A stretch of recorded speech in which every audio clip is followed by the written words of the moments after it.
खून झाला असताना माफ करा असं सांगणं योग्य नाही. सूर्यवंशी हत्येप्रकरणी लॉंग मार्च स्थगित केल्याच्या धसांच्या भूमिकेला जितेंद्र आव्हाडांचा विरोध. पोलिसांची कान उघडणी केल्यामुळे गुन्हे नको, धसांचं विधान. दुसऱ्याकडे बोट दाखवताना 4 बोटं आपल्याकडे असतात. अजित पवारांनाही आपल्या पत्नी आणि मुलाला निवडून आणता आलं नाही. अजित पवारांच्या राज ठाकरेंवरील टीकेवर भाजप नेते प्रवीण दरेकरांचं उत्तर. संतोष देशमुखांच्या हत्येला 2 महिने पूर्ण. मंत्री धनंजय मुंडेंचा राजीनामा कधी घेणार?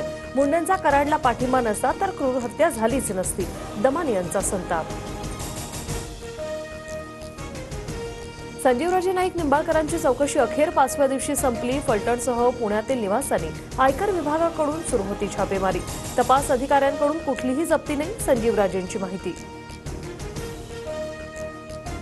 डॉक्टर बाबासाहेब आंबेडकरांवरील वादग्रस्त वक्तव्यानंतर राहुल सोलापूरकरची माफी.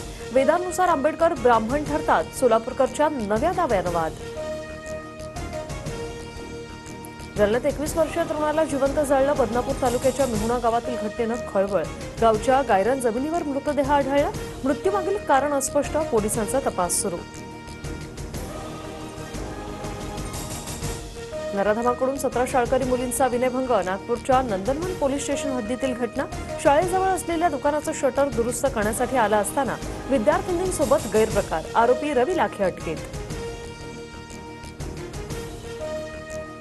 पुणे जिल्ह्यातील जीबीएस आटोक्यात. गेल्या 24 तासात एका बाधिताची नोंद. रुग्ण बरे होण्याचं प्रमाण वाढलं. 184 संशयितांपैकी 155 रुग्णांमध्ये जीबीएस आढळला.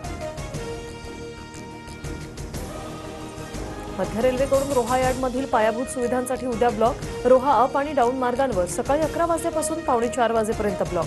कोकणातील रेल्वे गाड्यांच्या वेळापत्रकावर परिणाम होणार. पंतप्रधान नरेंद्र मोदींचा आजपासून परदेश दौरा. मोदी 3 दिवसांच्या फ्रान्स आणि अमेरिकेच्या दौऱ्यावर. कृत्रिम बुद्धिमत्ता कृती परिषदेत सहभागी होणार. मोदी आणि मॅक्रॉन यांच्यात द्विपक्षीय चर्चाही होणार.